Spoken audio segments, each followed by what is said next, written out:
You're listening to the True North Success Podcast.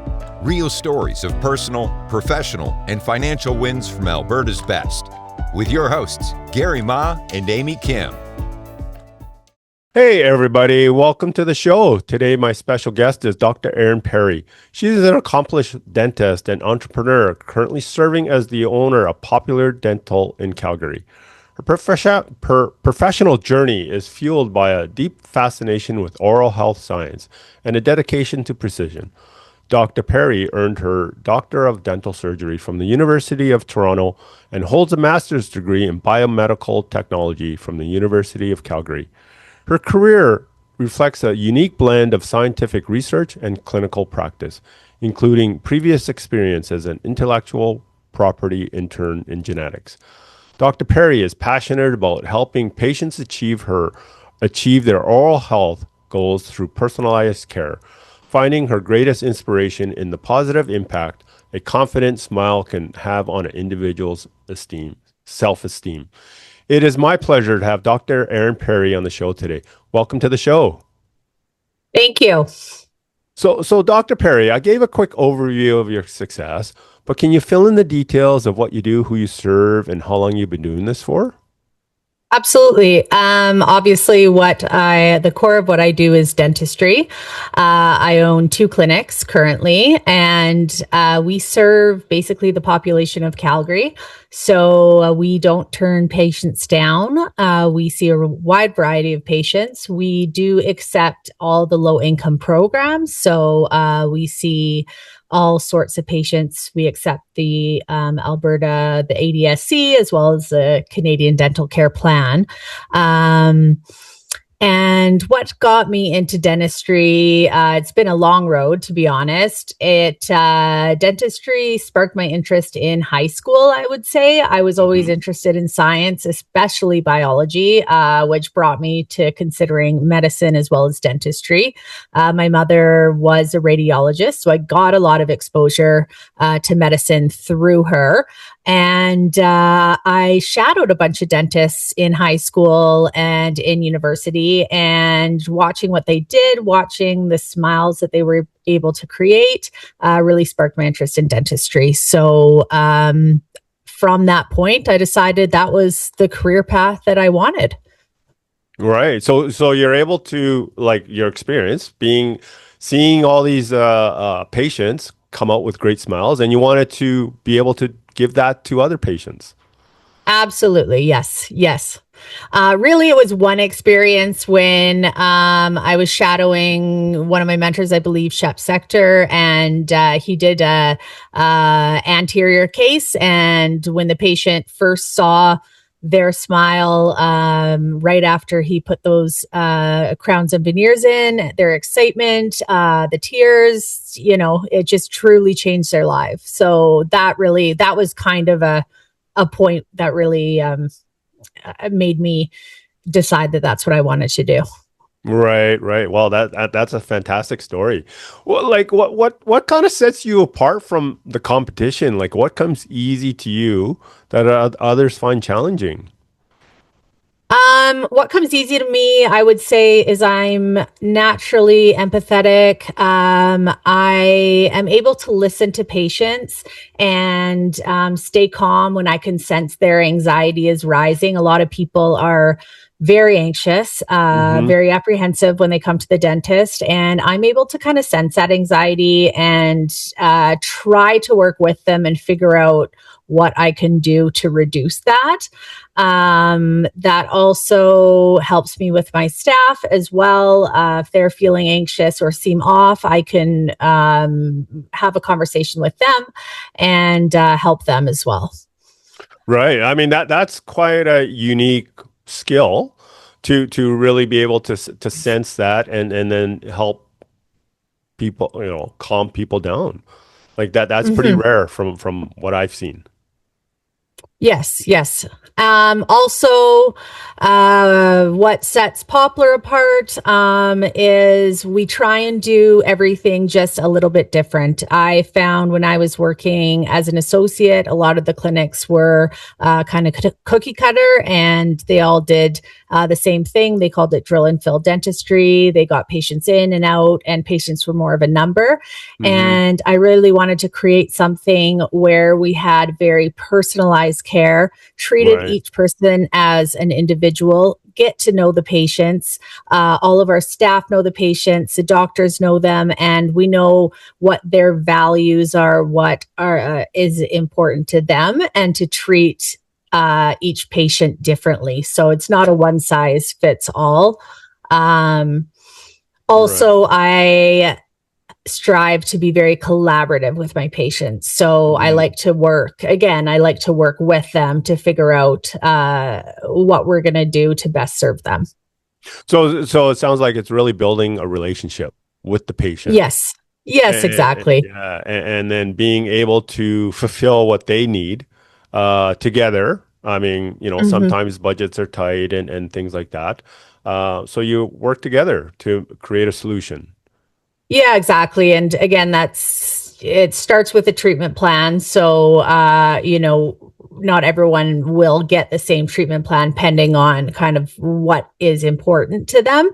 And then it ends with financials. I know not everyone is in the same financial situation. So I work really hard. I really like my patients to get the best care that they can. So I work with my staff to provide in-office payment plans, discounts, different Right, things like that to ensure that we can get the patients to where they want to be. right. What kind of tips or suggestions would you give someone who wants to be more successful? That's a good question.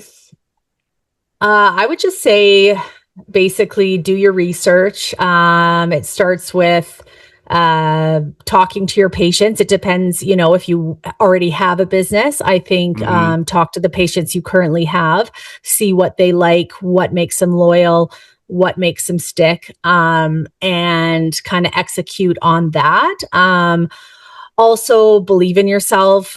Sometimes decisions are risky. Some decisions have a big financial output. And, I always just say jump the gun and deal with it later. But if you do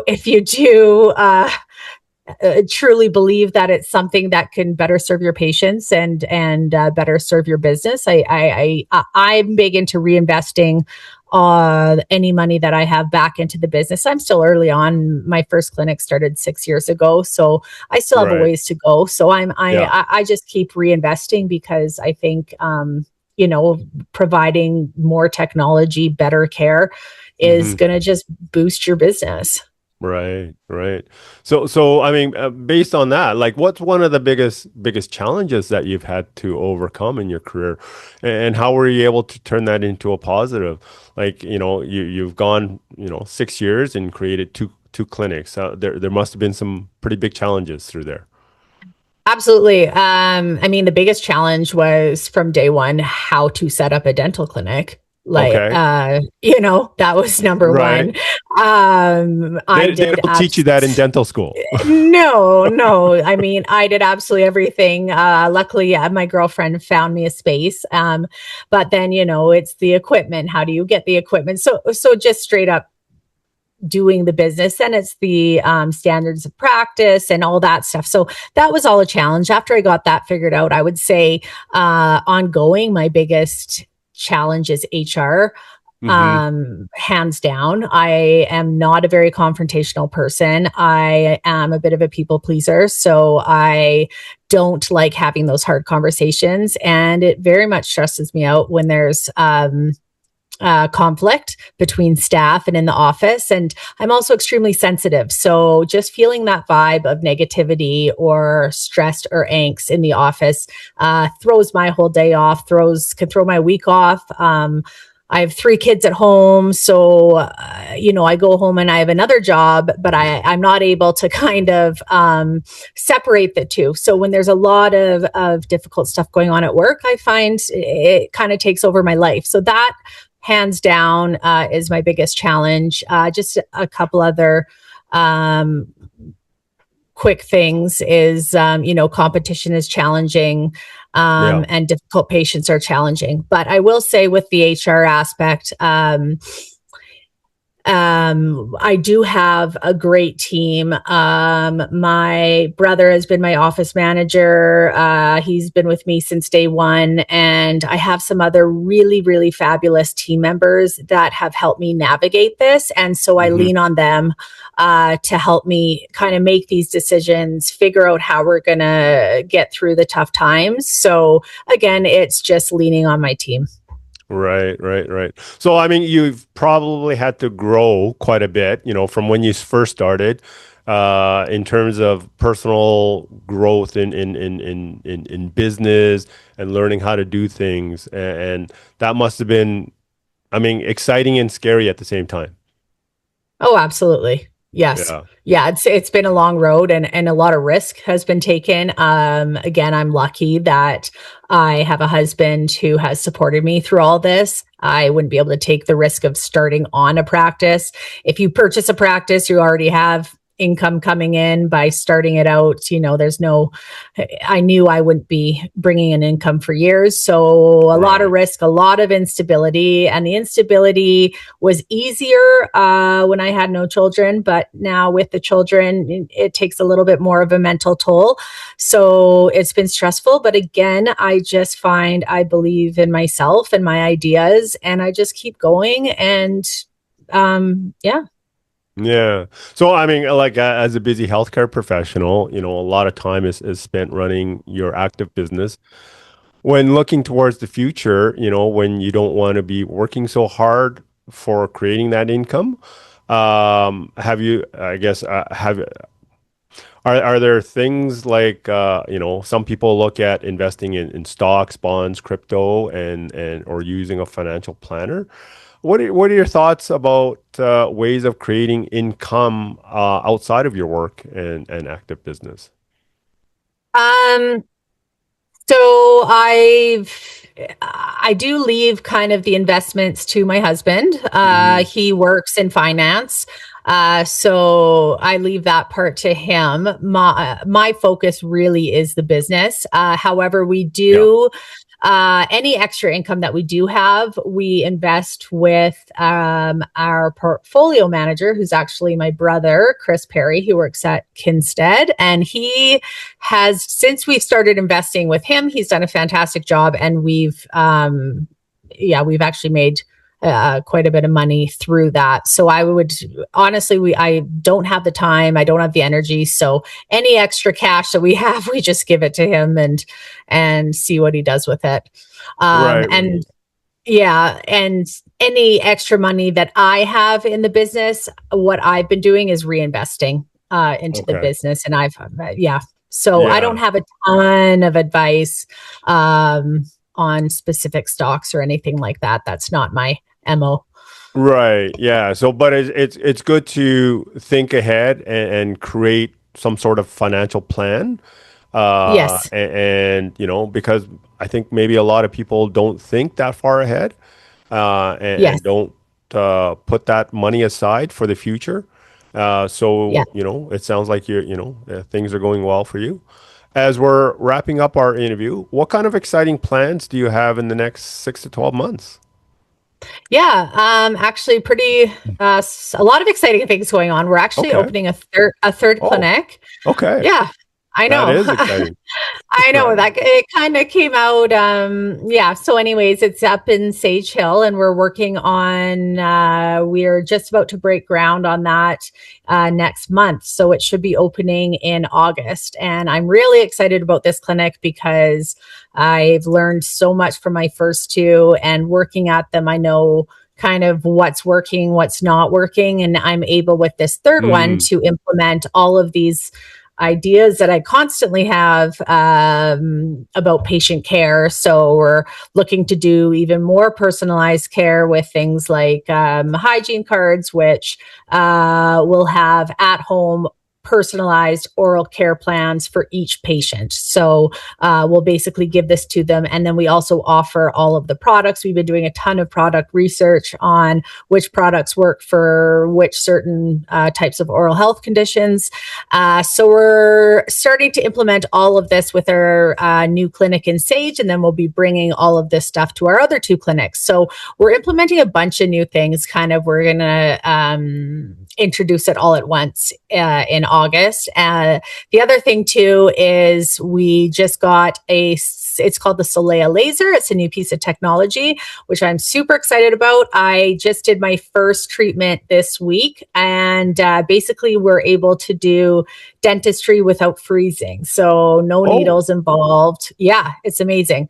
The laser itself anesthetizes a tooth, and the laser is a hard tissue laser. So it actually drills into the tooth very precisely without taking off too much tooth structure. And it actually sterilizes a tooth as well. So with the normal traditional dentistry, you don't actually get rid of all the bacteria. With this, it sterilizes and gets rid of all the bacteria. So fillings last longer, patients walk out, they're not frozen, the procedures are more comfortable. And we're able to also treat snoring with this laser. So it completely gets rid of snoring in about 80% of the population. And it just does a ton of other cool new things. So we have a lot of really interesting stuff that we are bringing out just to help better serve our patients. So I'm really excited. Yeah, honestly. that does sound pretty exciting. I mean, like a 3rd clinic, a new laser. Like I've never heard of lasers being used for teeth type of thing. Yeah, they're not very big in Canada. I think there's only 6 in Calgary. Okay. They're way more prevalent in the US because they're sold by, right now they're only sold by Patterson Dental in Canada. So yeah, they haven't really taken off. They are very expensive too. So, it's a lot, most people don't know about it, but it's really a fantastic piece of technology. So Nice. very excited to get going. Yep. Yeah. Dr. Perry, that wraps it up today. Thank you so much for your time and sharing your thoughts and insights with us. It was a real pleasure to have you on the show. Dr. Perry, if people want to connect with you, what's the best way? The easiest way is just to go to our website, Poplar Dental Care, POPLAR dentalcare.ca. We also have social media, or you could just call our office 403-407-1246 and talk to one of our many knowledgeable admin. But again, website shows all of our services and everything and how to book. Right on. Thank you so much. Yeah, thanks so much for having me. I really appreciate it. Take care. Okay, bye now. Want to share your success story? Apply to be a guest at truenorthsuccessshow.com/guest. We'd love to hear from you.